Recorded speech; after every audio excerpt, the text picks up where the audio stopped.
bilang panghuli, no, gusto ko lang ilagay sa context itong mga recent developments. So, Yes.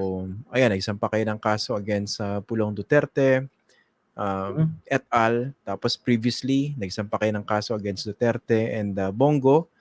Tapos, eto nga, yung binawasan ng 75, no? Actually, hindi man kaawa-awa na bawasan ng 75 dahil ang dami pa rin naman, no? Security na Sara Duterte, tinutugis si Pastor Kibuloy for legitimate reasons. Tapos itong Pogo, no? In order na ni President Marcos na totally banned as of July 22. At isa sa mga inimbestigahan ngayon, no? To borrow the words of the PAOK, I see Harry Roque. Okay? May connection ba yung mga yan? Or parang these people are just getting what they deserve? Ganito na lang, ano? Automatic yan ang gagamitin nila, no? Parang political harassment, etc. Yes, Pero ang binanggit tanong na ni muna Sara natin, Duterte. before we get to that accusation, ang tanong dito, may basis ba? Meron bang basis itong mga investigasyon na to? Nakita natin si Senator Risa, tinututukan yung Pogo issue. Yung mga sumubaybay dyan, meron bang basihan? Or ano lang ito, parang yung PDEA leaks ni Bato.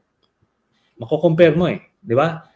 So actually kung may nangaharas dito, it was the PDEA leaks kasi talagang walang laman no?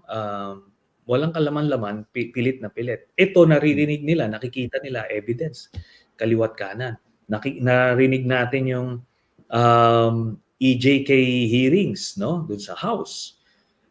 Yung illegal drugs, yung nakuli sa Pampanga, na-involve si Michael Yang, alam din natin, may basihan din. Di ba? Ngayon, kung pwede sila magsabi ng political harassment kung nag-iimbento sila, puro invento ito. The same way na ginawa nila kay Senator Laila De Lima, sa akin noon, tsaka yung kay VP Lenny, no? Kumbaga, doon ka magsuspecha, pero ito, lahat may basihan Ngayon lang nagpuputukan kasi hindi na nila kontrolado yung sitwasyon. Di ba? Nung inimbestigahan si Kibuloy, sino ba nag-investigate noon? Di ba si Senator Risa? Nakita natin yung mga testigo, yung mga batang ginagahasa, lahat-lahat. Sa kanya yun Are we now being suspicious of the intentions of Senator Risa? Hindi. Ngayon lang nagkaroon ng opening. Nung panahon ni Duterte yan, talagang they will do everything to stop these hearings from continuing.